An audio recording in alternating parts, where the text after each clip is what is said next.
Welcome back to All About Flooring, the easy guide from floors to your home. Listeners, our hope for this podcast is to help you go through the shopping for a floor process in whatever ways we can anticipate that would be like. Whatever questions we can think would come first, we're trying to put first. Whatever would come next, we're trying to put next. And we're probably going to get some of that out of order for some people, but we're going to do our best. And when we think we've finished that, the podcast may transform into something else, more general flooring stuff. But in the meantime, that's kind of what our aim is. And so after we've done a large regular episode, I'm going to post these readings that I'm doing because we want to be more accessible on the website. And so we have all of these written pieces about how to buy flooring and things like that I'm recording so that people who can't read or people who are just washing their dishes and want to listen to something rather than stop and read it, they can hear the article. And where they're relevant and apply to this particular stage in the flooring buying process, I'm going to throw these in as little mini episodes in between the bigger ones. And so this is the first one. It's a piece I wrote for the site, floorstoyourhome.com, for our self-congratulatorily named Expert Center. It's called When Do You Need a New Floor? And I basically go through various circumstances and say, definitely yes, or maybe, or no, just in hopes of helping people kind of conjure up their own thoughts and have their own discussions about whether it really is time to go ahead and start looking. When do you need a new floor? Well, it's not like a busted television. The determination to replace a floor can be forced on you, or it can be a matter of whim or opportunity. There are many kinds of flooring, each with many factors to consider, and it's an expensive proposition, so you need to take it seriously. We'll try to help, sorting out the factors to consider by how certainly they mean that your old floor is done. So the sections basically go by the format, does my old floor have to go, yes or no? Here's the first one. The floor is a health risk? Definitely yes. Biggest reasons this would come into play would be discovering asbestos, which must be dealt with and must be handled with extreme care. Or having an infestation of mold or insects, or realizing that the material itself is either causing an allergic reaction or by its structure is holding on to allergens that are starting to bother you or someone who lives with the floor. Very well taken care of, frequently extremely cleaned carpets can actually filter allergens out of the air, but most people don't actually follow a regimen strong enough to get this benefit, so that they actually collect and release allergens back into the room instead of holding on to them. We have blog posts with good starting tips on handling asbestos, treating mold, and selecting hypoallergenic flooring to help you begin to deal with your issue if there is a health issue, but in these cases, the floor definitely must go. Number 2, the floor seems beyond repair, or repair might be too expensive. In this case, you almost certainly need to replace the floor. Some floors have a range of things that take them from repairable to irreparable, and some floors are more pass-fail than others, where levels of damage just equal replacement. If the asphalt in your basement is curling, or if a ceramic tile is cracked, these must be replaced. If you have replacement tiles in storage, you might be able to do one or two. But if a good portion of the floor just looks desert cracked, then it's pretty much time for a whole new surface.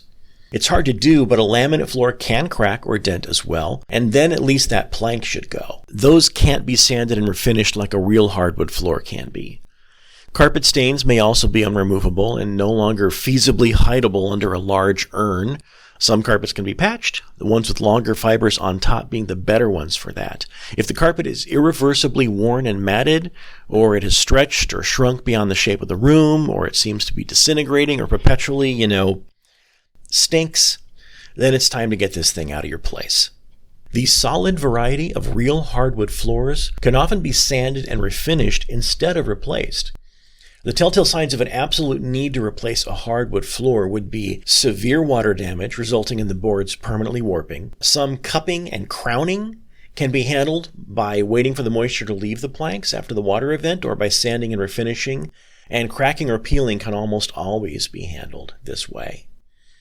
Engineered hardwoods cannot be sanded and refinished because the layer you want to see is only on the top and it's too thin for sanding down. In most of the above circumstances, you will need to replace the floor, especially if you can't get replacement boards that will fit in seamlessly. Number 3, you're having a lifestyle change. In this case, usually you would replace the floor.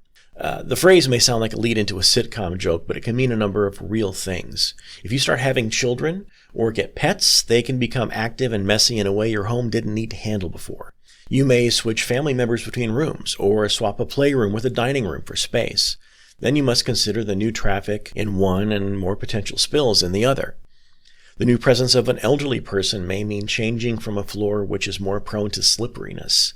If someone's feet become hypersensitive, you may need to take out or cover a ceramic floor, as they can be pretty cold underfoot sometimes. When it's financially possible, you want the floor to accommodate you, not the other way around. Number 4, you're selling your home.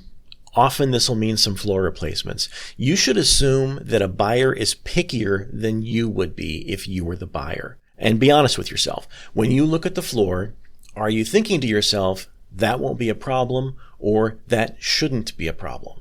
Because if it's the second one, then you probably wish it wasn't, but you recognize that it probably actually is. Do you want your current floor to be the deal breaker?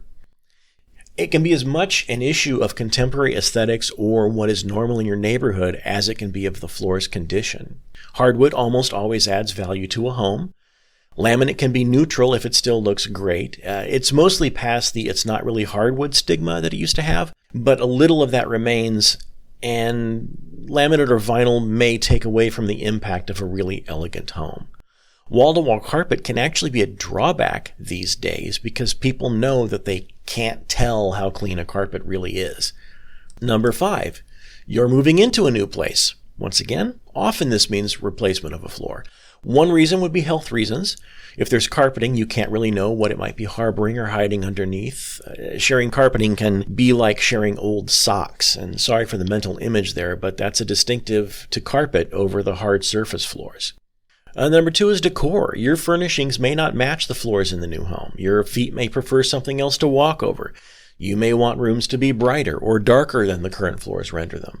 The floor you like will make your floor feel more like your home. And number 6, your style has shifted. In this case, replacing a floor is pretty much cost dependent. If the look of your place doesn't represent you anymore, then you might want to change it. You live there. You see it every day, and your friends see you framed in your rooms.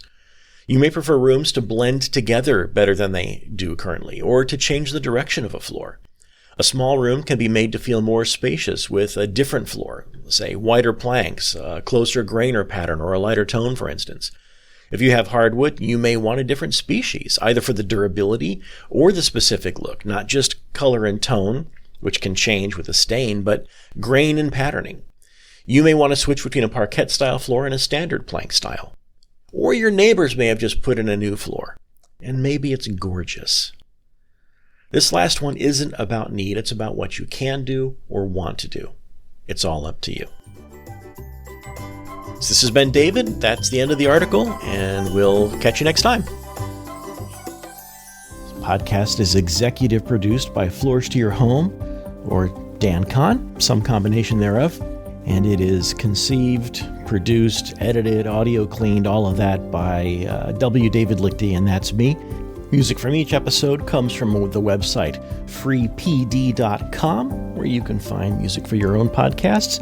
And for the most part, we generally wind up using music by Kevin MacLeod, who's been making free usable music for more than a decade, and it's generally really great stuff. And listen, if you've got a question we haven't answered on this podcast yet, and you don't want to wait or look us up on our written resource center, give us a call.